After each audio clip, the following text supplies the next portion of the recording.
আহসান। আল্লাহ তাআলা আমাদের নবী সাল্লাল্লাহু আলাইহি ওয়াসাল্লামকে বলেছেন, হে নবী বন্ধু, আপনি আমার ওই বান্দাদেরকে জান্নাতের সুসংবাদ দিয়ে দেন, আল্লাযীনা ইসতামিউনাল কাওলা, যারা মনোযোগ দিয়ে কথা শুনে,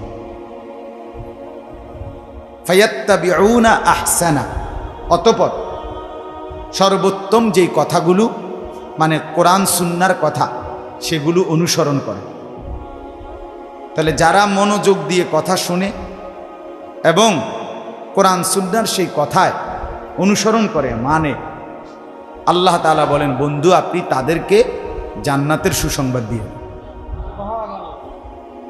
তাহলে আল্লাহর কথা মনোযোগ দিয়ে শোনা, এটার মধ্যে জান্নাত। উলাইকাল্লাযীনা হাদাহুমুল্লাহ, আল্লাহ তাআলা বলেন কেন তাদেরকে জান্নাতের সুসংবাদ দিবেন? এজন্য দিবেন যে আল্লাহই তাদেরকে হেদায়েতের পথে পরিচালিত করেছেন।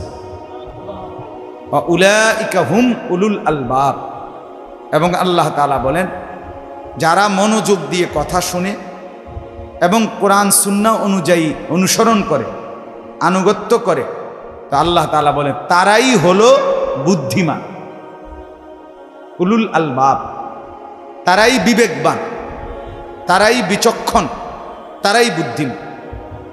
তাহলে আল্লাহর কথা, রাসূলের কথা যে মনোযোগ দিয়ে শুনে তদ অনুযায়ী আমল করে, মূলত তারাই বুদ্ধিমান, তারাই আল্লাহর পক্ষ থেকে হেদায়েতের উপরে পরিচালিত হয়, তারাই জান্নাতের অন্তর্ভুক্ত হয়। বাকিরা নির্বোধ, বাকিরা বোকা, বাকিরা গাফেল, বাকিরা নিজের জিন্দেগির উপরে নিজে জুলুম করে, নিজেই নিজের উপরে জুলুম করে। কোরআনুল কারীমের মধ্যে আছে, আল্লাহ তাআলা বলেন মুনাফিকরা, বেঈমানরা, তুমি তো মনে মনে ভাবো আল্লাহকে ধোঁকা দিচ্ছ, ইমানদারদেরকে ধোঁকা দিচ্ছ। আল্লাহ তাআলা বলেন আসলে ওমা ইয়াখদাউনা ইল্লা আনফুসাহুম, মূলত তোমরা আল্লাহকেও ধোঁকা দিতে পারো না, নবীকেও ধোঁকা দিতে পারো নাই, ইমানদার নেককারদেরকেও ধোঁকা দিতে পারো নাই, মূলত তোমরা নিজেরাই নিজেদেরকে ধোঁকা দিচ্ছ। মিথ্যুক মনে করে সে খুব চালাক, সিটার বাটপার যারা, হ্যাঁ এ মনে করে আমি খুব চালাক বেটা, আবার বলে আরেকজন রে কাঁচা মিথ্যা কথা কয়, বাটপারি করে রোজগার করে, আবার অন্যকে বলে বেটা চালাক হইতে হয়, এটি সবারই দিয়ে হয় না।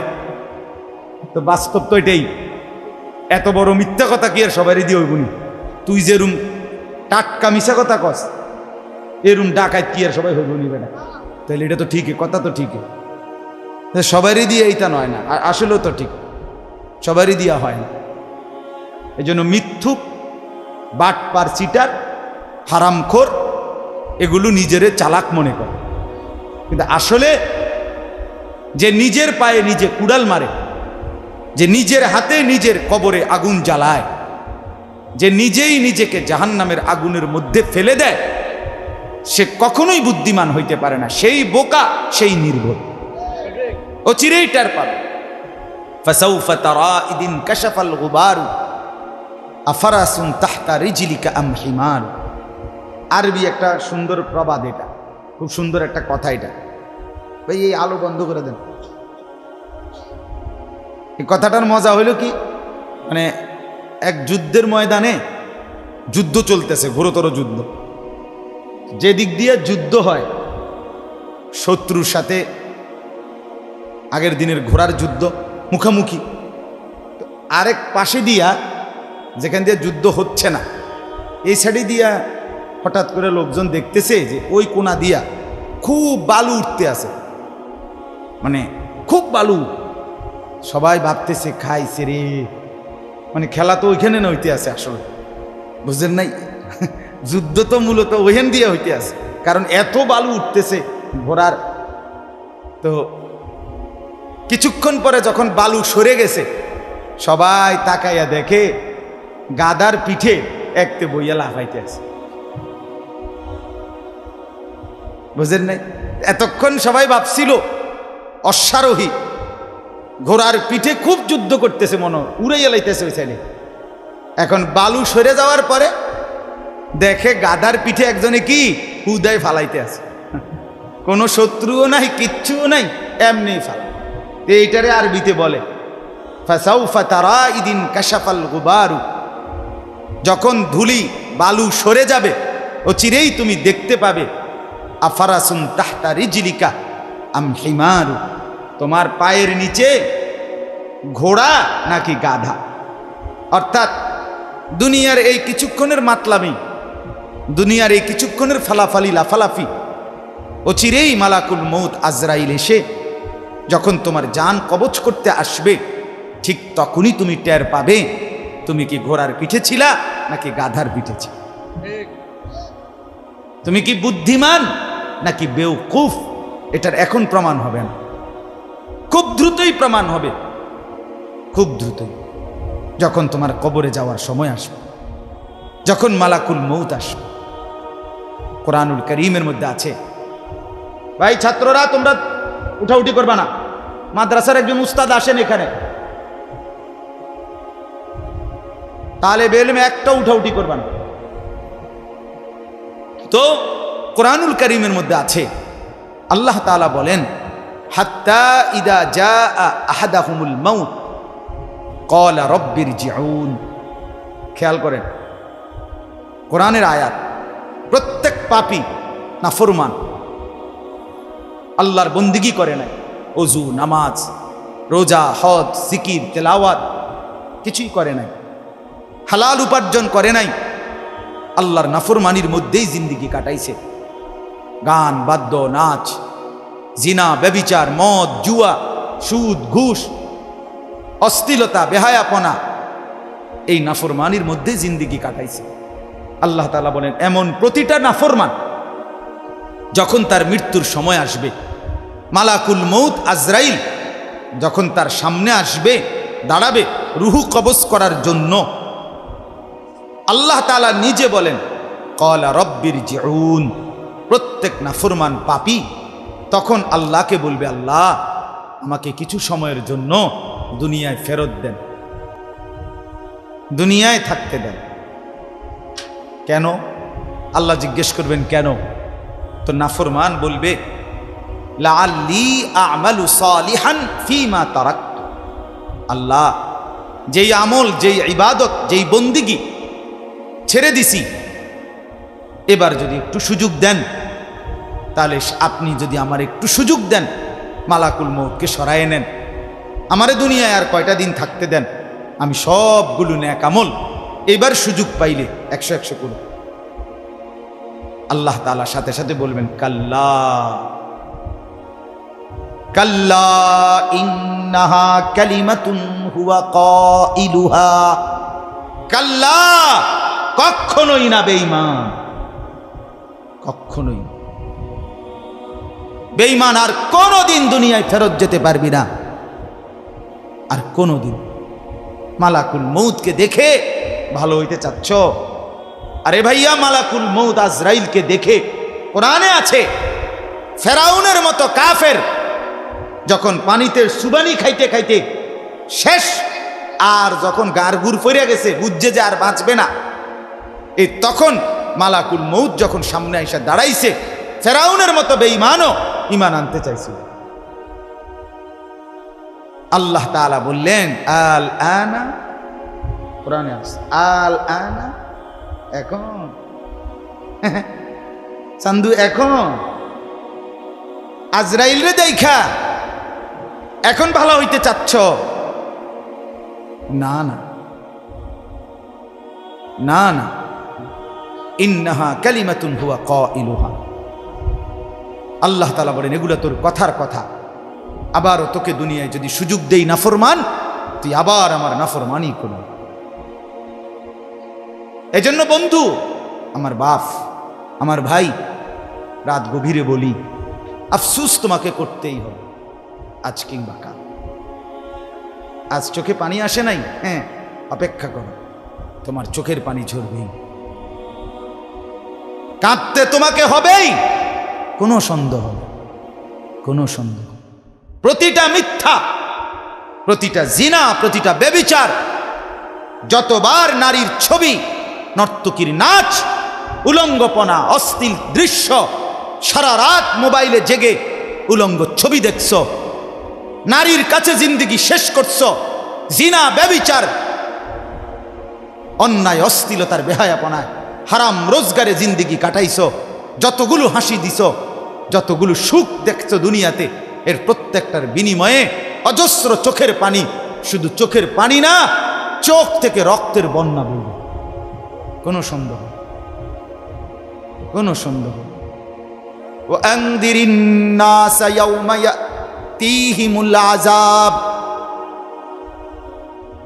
রব্বুল আলামিন বলেন, নবী আমার, বন্ধু আমার, কিয়ামতের দিনের সেই ভীষণ আযাব আসবার আগে আগেই আমার বান্দাদেরকে আপনি জাহান্নামের ভয় দেখান। ফায়াকুলুল্লাযীনা যালামু, রব্বুল আলামিন বলেন, যেদিন কিয়ামতের মাঠ কায়েম হবে, প্রত্যেকটা নাফরমান, পাপী, জালেম আমি আল্লাহর কাছে বলবে, রব্বানা আখিরনা ইলা আজালিন করিব। সব বেঈমান বলবে, আল্লাহ আজ হাসরের ময়দানে আপনার কাছে ফরিয়াদ, আল্লাহ দুনিয়ার জিন্দেগিতে একটু সময়ের জন্য ফেরত যেতে দেন। নুজিব দাওয়াতাক, কেন বলবে, আল্লাহ এবার যদি দুনিয়ায় ফেরত যেতে পারি তাইলে আপনার সবগুলো কথা আমি গ্রহণ করে নেব। ওয়া নাত্তাবিউর রুসুল, আপনার রসুলদেরকেও আনুগত্য করব।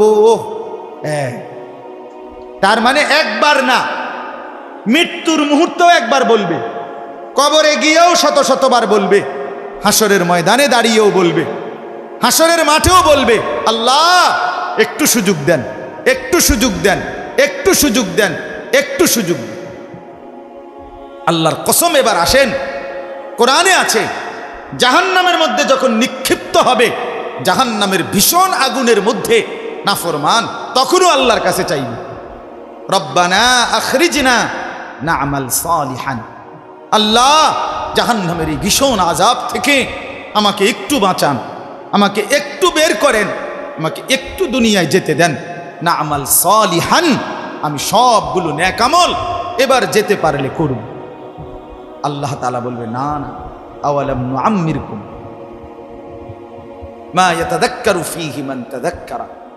আমার বান্দা, যেতটুকু হায়াত দিলে নেক আমল করা যায়, যেতটুকু হায়াত দিলে জান্নাতে যাওয়া যায়, এদ্দুর হায়াত দিয়েই আমি তোমার এই দুনিয়া থেকে কবরে আনছি,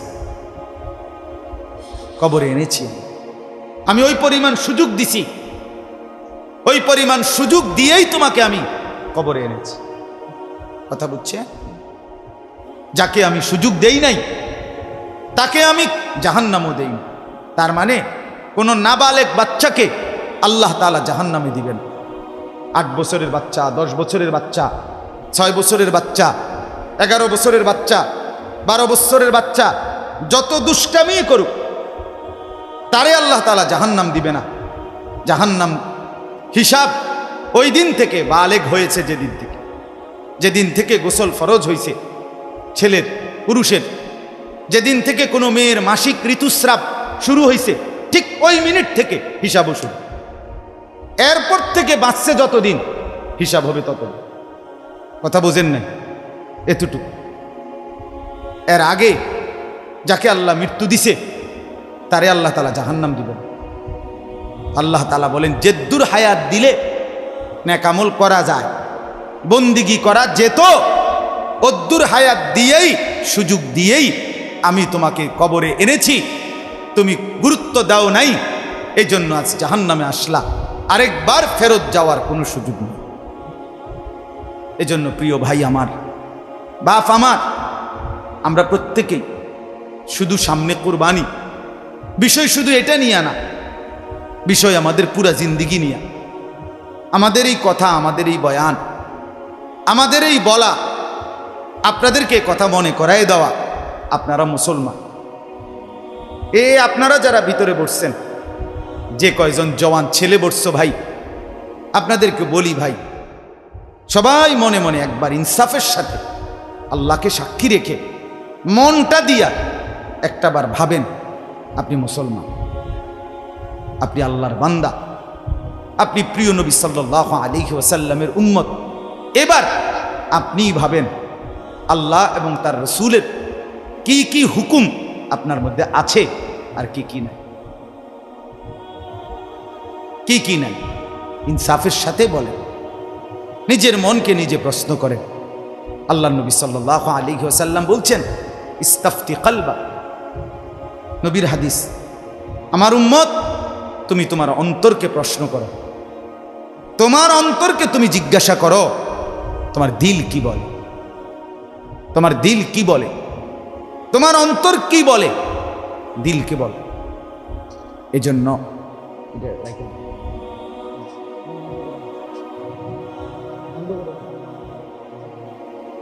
তো তুমি তোমার দিলকে প্রশ্ন করো, ইস্তাফতি কলবাক, তোমার অন্তরকে বলো তোমার দিল কি বলে। আজ এখান থেকে যদি তুমি হাসরের মাঠে দাঁড়াও, তোমার পরিণতি কি হতে পারে। গত 1 ঘন্টা আগে যিনি বিড়ি সিগারেট খাইছেন, এখনো সেই বিড়ির দুর্গন্ধ আপনার মুখে আছে। ধরে নেন এই মুহূর্তে আপনি হাসরের মাঠে দাঁড়াইছেন। আমার বাপ, আপনি নবী সাল্লাল্লাহু আলাইহি ওয়াসাল্লামের সামনে সুপারিশের জন্য কেমনে যাবেন? এই বাপ, আপনি বলেন না, কেমনে যাবেন? কিভাবে হাউজে কাউসারের পানির জন্য আপনি যাবেন কিভাবে? নবী সাল্লাল্লাহু আলাইহি ওয়াসাল্লাম বলবেন, উম্মত তুমি জানো না, আমি পেঁয়াজের গন্ধ পর্যন্ত সইতে পারি না, আমি কাঁচা রসুনের গন্ধ সইতে পারি নাই। আমি নিষেধ করছি আমার উম্মত, আমার সাহাবীদেরকে পর্যন্ত কাঁচা পেঁয়াজ কাঁচা রসুন খেয়ে মসজিদে আইসো না, ফেরেশতা কষ্ট পায়, আল্লাহর বান্দা কষ্ট পায়। তুমি কি সেটা শুনো নাই? কেমনে তুমি এই দুর্গন্ধযুক্ত এই মুখ নিয়া আল্লাহর নবীর সামনে দাঁড়াবেন? বলেন, ইনসাফের সাথে বলেন। ভাবেন বাপ, এরকম একটা একটা করে ভাবেন। আজকের সারা দিনে যে কয়জন ভাই আপনারা 1 ওয়াক্ত নামাজ পড়লেন না, ফজর, জোহর, আসর, মাগরিব, এশা, এখন রাতের 11টার উপরে বাজে। আমার বাপ, আপনি বলেন তো, এই মুহূর্তে আপনি হাসরের ময়দানে যদি দাঁড়ান, আপনি কি বলবেন আল্লাহকে? আল্লাহ তাআলা জিজ্ঞেস করবে, বান্দা তোমার কি শরীর অসুস্থ, এই কারণে নামাজ পড়ো নাই? আপনি কি বলবেন? আল্লাহ আমার খুব জ্বর, আমার সর্দি, আমার মাথা ব্যথা, আমার পেটের অসুখ। কি কারণ বলেন? এই ভাই, এই আপনারা বলেন না কেন আজকের দিনে কি কারণে নামাজ পড়েন? বলেন, কি বলবেন আল্লাহকে? মুসলমানের বাচ্চা, তুমি কি বলবা সেটা বলো, বলো আল্লাহকে কি বলবেন আপনি বলেন। ইয়া আইয়ুহাল ইনসানু মা গাররাকা বিরাব্বিকাল কারীম। রব্বুল আলামিন বলে, হে মানুষ, আমার মতো দয়ালু মুনিব থেকে কে তোমারে ভুলাইয়া দিল? এতটা মেহেরবান মাওলা আমি আল্লাহ, গোটা আসমান দিয়ে, জমিন দিয়ে, চাঁদ দিয়ে, সূর্য দিয়ে, কখনো রাত কখনো দিন, কখনো আলো কখনো অন্ধকার, কখনো রোদ কখনো বৃষ্টি, কখনো আলো কখনো বাতাস, কখনো সকাল কখনো দুপুর কখনো বিকাল, এত কিছু দিয়ে আমি রব্বুল আলামিন তোমাকে লালন করছি, পালন করছি। বান্দা, এমন দয়ালু মনিব থেকে কে তোমারে এর চাইতে বেশি প্রলোভন দিয়া ভুলায় দিল? কে বলেন? আল্লাহকে বাদ দিয়ে কার কাছে কি পেলেন? কথা বলেন না, বলে ভাই, বলে আল্লাহকে বাদ দিয়ে কারো কাছে কিছু বেশি কিছু পেয়েছেন? কেন আল্লাহকে ভুলে গেল? কেন? আল্লাযী খালাকাক, আল্লাহ বলেন আমি তো তোমাকে বানিয়েছি, ফাসাওয়াকা, আমি তো তোমার দেহের অঙ্গ প্রত্যঙ্গগুলো একটার সাথে আরেকটা আমি লাগাইছি। কে লাগাইছে? আল্লাহ। এই নাক, এই চোখ, এই হাত, এই পাও, খালাকতুহু বিয়াদিয়া। আল্লাহ তাআলা নিজে বলে, বান্দা আমি আমার নিজের কুদরতি হাত দিয়ে তোমাকে বানাইছি। আমার হাতে বানাইছি। তোর মাকে জিজ্ঞেস কর বেটা, মাকে, এই ছেলে নাফরমান সন্তান, বেনামাজি, বেশরম, বেহায়া, তুই জিজ্ঞাসা কর তোর মারে। তোর মা কোনোদিন জানে না তোর চোখ কোন দিন লাগাইছে, নাক কোন দিন লাগাইছে। তোর বাপ জানে না, তোর 14 গোষ্ঠী জানে না। আসমানের রব আল্লাহ বলে, বান্দা তোর মা ঘুমাইছে রাতে, আমি রাত গভীরে দিনের আলোতে 9.5 মাস টানা তোরে আমি নিজ হাতে বানাইছি। আমি বানাইছি বেঈমান, আমি বানাইছিলাম। আমি হাত লাগাইছি, আমি নাক লাগাইছি, আমি চোখ লাগাইছি, বিনিময়ে আমি বুঝি একটা সেজদা পাই না? নাফরমান এই চোখ আমি দিয়েছি। এই চোখে কত উলঙ্গ ছবি দেখলি, কত নাচ দেখলি, কত জিনা দেখলি, কত ব্যভিচার দেখলি, কত অশ্লীল দৃশ্য দেখলি বেঈমান। আল্লাহর কোরআন দেখলি না কেন? বলেন, কি জবাব দিবেন আল্লাহকে? এই মুসলমান, কিভাবে বলবেন? জিন্দিগি তামসা মনে করছেন? হ্যাঁ, জিন্দিগি মানে বনবিড়ি, জিন্দিগি মানে ফাঙ্গাস তেলাপিয়া, জিন্দিগি মানে ফুলকপি ফাতাকপি, জিন্দিগি মানে চা বিস্কিট, জিন্দিগি মানে গপসপ, জিন্দিগি মানে নাচ গান, জিন্দিগি মানে জিনা বেবিচার, জিন্দিগি মানে অশ্লীল ছবি, গান, বাদ্য। এই তো জীবন? এ তো জানোয়ারের জীবন, এ তো হাইওয়ানের জীবন, এ তো কুত্তার জীবন। রাস্তার ওই কুকুরও তো বেটা খায়, ঘুমায়, পেশাব পায়খানা করে। তো তোমার জীবনও যদি শুধু খানা, ঘুম আর পেশাব পায়খানা হয়, মেরে মোহতারাম, আমার ভাই, আমার বাপ, আমার বন্ধু, রাস্তার ওই কুকুরের সাথে তোমার পার্থক্য কি? তুমি দাঁড়াইয়া বলো, ভিডিও করুক, তুমি কও, বুঝাইয়া কও। বেনামাজিরা বলো, বেহায়ারা বলো, ওই জানোয়ারের সাথে তফাৎ কি? কথা বলেন, বলো না ভাই। এজন্য আপনি বলবেন হয়তো, হুজুর আইয়া বইছি বালার লাগিয়া লেগেনি আমগো রেডি করলেন। ভাই তুমি আসছো দেখেই বলছি। আল্লাহ আনাইছেন, আল্লাহই বসাইছেন। আল্লাহ যেন চেয়েছেন বান্দা দেখ না আমার কথা শুনে জিন্দিগিটা বদলানো যায় কিনা, এই জন্য আল্লাহ আনছে, আল্লাহই বসাইছে। নিজের উপরে কদর করেন। সারা পৃথিবীর কোনো উপকার না করলেও নিজের ক্ষতি করেন। এত বোকা মানুষ হয় না রে ভাই। এতবার শুনছেন, এতগুলো নাফরমানির পরে জাহান্নামের আগুনে জ্বলতে হবে, কবরের আযাব ভোগ করতে হবে, এতগুলো কথা, এত নবীদের কথা, রসুলদের কথা, সাহাবীদের কথা, আল্লাহর কোরআনের কথা, এত লক্ষ ওলামাদের কথা, 1450 বছর ধরে যে কথা চলতেছে, এ কথা কি অযৌক্তিক, অবাস্তব মনে হয়? কথা বলেন না। তাইলে এতবার শুনবার পরে কেমনে প্রত্যাখ্যান করেন?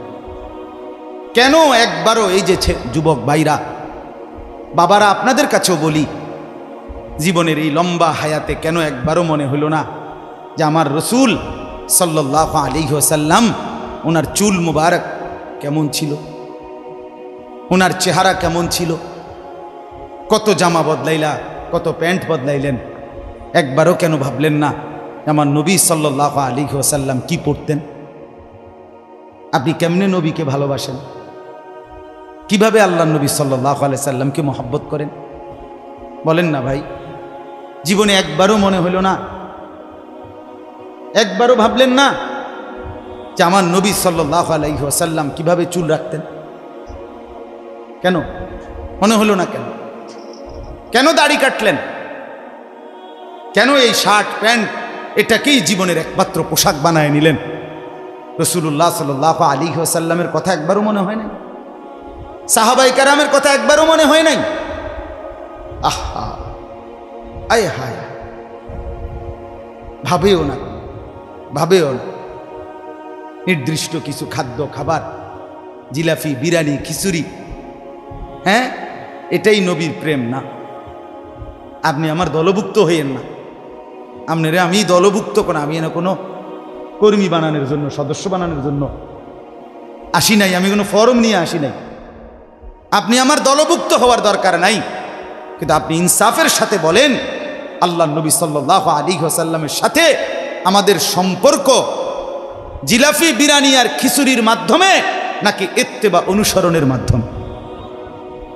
বলেন না। তাই সেটা কখন শুরু করব? আগামী কোন বছর থেকে আপনি মেসওয়াক শুরু করবেন?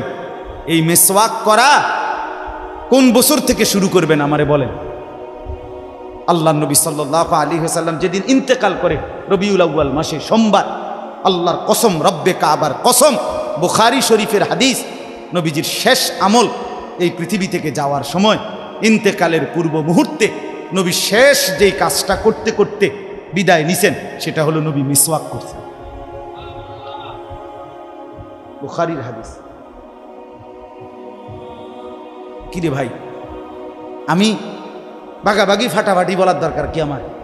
আমনে আমনের জায়গা থেকে আমল করেন না, আমনে আমার ফিসাবের মুরিদনের দরকার নেই। কথা বুঝেন নাই? আমনে আমার কাছে মুরিদনের দরকার নাই, আমনে আমনের জায়গাতে থাকেন।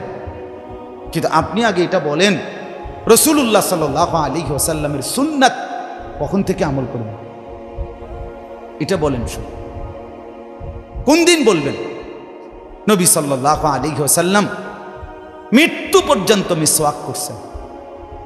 নবী সাল্লাল্লাহু আলাইহি ওয়াসাল্লাম আজীবন দস্তরখানে সমান জায়গায় বিছিয়ে খানা খাইছেন। সেটা আপনি কোন দিন? আপনি ডাইনিং টেবিল আর চেয়ার থেকে নামবেন কোন দিন বলেন? কোন দিন শুরু করবেন? এজন্য দয়া করে বাপ প্রত্যেকের কাছে বলতে চাই এ কথা, আল্লাহ নবী সাল্লাল্লাহু আলাইহি সাল্লামের চুল মুবারকের মতো চুল রাখবেন কোন দিন? নবী সাল্লাল্লাহু আলাইহি সাল্লামের মতো চেহারা বানাবেন কোন দিন? নবী সাল্লাল্লাহু আলাইহি সাল্লামের মতো পোশাক, সাহাবীদের মতো পোশাক পরবেন কোন দিন? নবী সাল্লাল্লাহু আলাইহি সাল্লাম যেভাবে ঘুমাতেন সেই ঘুমাবেন কোন দিন? নবী সাল্লাল্লাহু আলাইহি ওয়াসাল্লাম যেভাবে স্ত্রী ছেলে মেয়ের সাথে সংসার করতেন সেটা করবেন কোন দিন? নবী সাল্লাল্লাহু আলাইহি সাল্লাম 5 ওয়াক্ত নামাজ পড়তেন, সেটা শুরু করবেন কোন দিন? নবী সাল্লাল্লাহু আলাইহি সাল্লামের স্ত্রী মেয়েরা শতভাগ পর্দা করতেন, সেটা আপনি শুরু করবেন কোন দিন? নবী সাল্লাল্লাহু আলাইহি সাল্লাম আজীবন হালাল খাইতেন, আপনি হালাল খাবেন কোন দিন? সুদ ছাড়বেন কোন দিন? ঘুষ ছাড়বেন কোন দিন? ওজনে কম দেওয়া ছাড়বেন কোন দিন? মিথ্যা বলা ছাড়বেন কোন দিন? নবী সাল্লাল্লাহু আলাইহি ওয়াসাল্লাম ভিন নারীর থেকে নিজেকে হেফাজত করতেন, আপনি নাচ দেখা, গান দেখা, সিনেমা দেখা, নর্তকী দেখা, নাটক দেখা, জিনা করা, ব্যভিচার করা, অসভ্যতা করা, এটা ছাড়বেন কোন দিন বলেন আমারে? হ্যাঁ, নবীর ভালোবাসা মামুর বাড়ি, হ্যাঁ আপনারা নানার বাড়ি আর মামুর বাড়ি, আপনি ডুল্লা ডুল্লা কইবেন আর নবীর এশক মহব্বতে আপনি বাইসা যাইবেন। চেহারায়, সুরতে, আমলে, আখলাকে, জিন্দিগির কোথাও রাসূলুল্লাহ সাহাবীদের তরিকা থাকবে না, আপনি নবী প্রেমিক হবেন, এত বড় মিথ্যা নিজের জন্য ফয়সালা করেন। নিজের ব্যাপারে এত বড় ভুল করেন না বাপ, নিজের এত বড় ক্ষতি করেন না। অনুরোধ আমার ছেলেদেরকেও বলি, বাপ এই যৌবন, এই বয়স আল্লাহ তাআলা ইবাদতের জন্য দিয়েছেন। কোরআনুল কারীমে আল্লাহ তাআলা বলেন, সুম্মা নুখরিজুকুম তিফলান, আমি মানুষের সন্তানকে প্রথম মায়ের পেট থেকে বাচ্চা আকারে বের করি। সুম্মা লিতাবলুগু আশুদ্দাকুম, অতঃপর তার দেহে আমি আল্লাহ শক্তি দিতে থাকি, দিতে দিতে যৌবনে শক্তি পরিপূর্ণ করে দিই। তাহলে আল্লাহ তাআলা যুবককে শক্তি পূর্ণ দিয়েছেন, আল্লাহর কসম, শুধুই আল্লাহ তাআলার বন্দেগীর জন্য। যুবক মানে যৌবনের শক্তি আল্লাহর দেওয়া, আল্লাহর দেওয়া।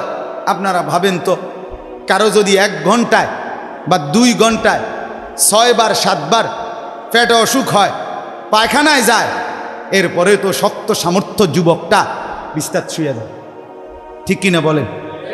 আপনি বলেন তো কেন বড়াই করছেন? আপনার কি হইছে?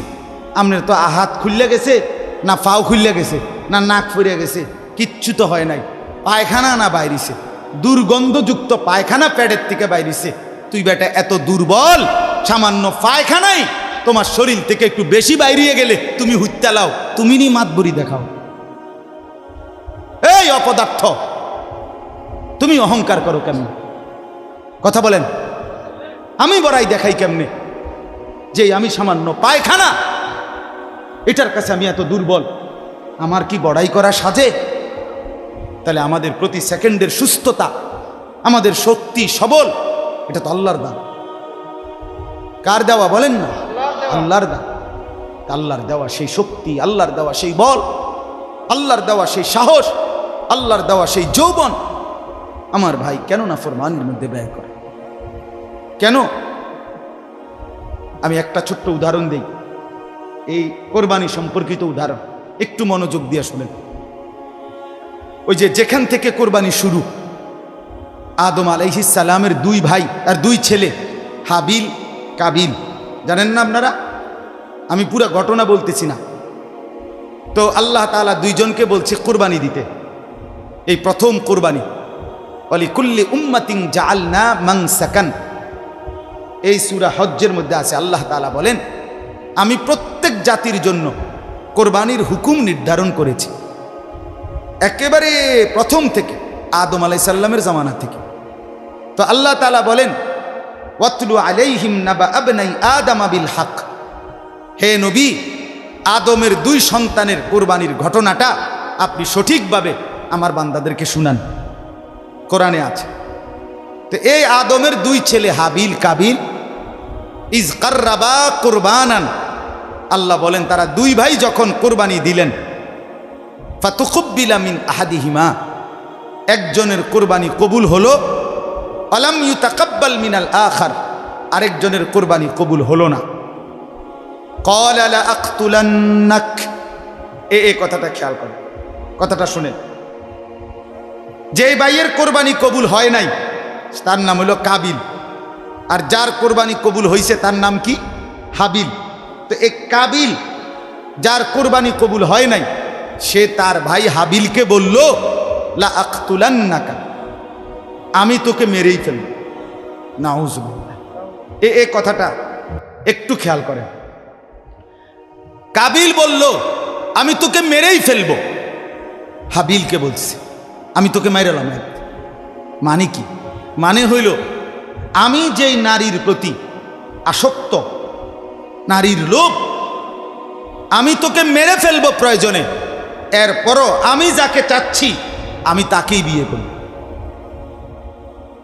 মূল কথা হইল এটা, নারীর লোভ কাবিলকে এ কথা বলাই ফেলছে, আমি তোকে মেরে ফেলবো, বিয়ে আমি করবই, আমি এই নারীকেই বিয়ে করব।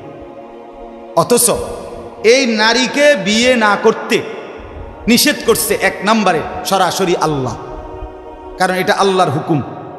বিয়ের যেই পদ্ধতিটা আল্লাহ বলছে, কাবিল তার উল্টাটা করছে, চাচ্ছে, তাহলে এটা প্রথম কার হুকুম?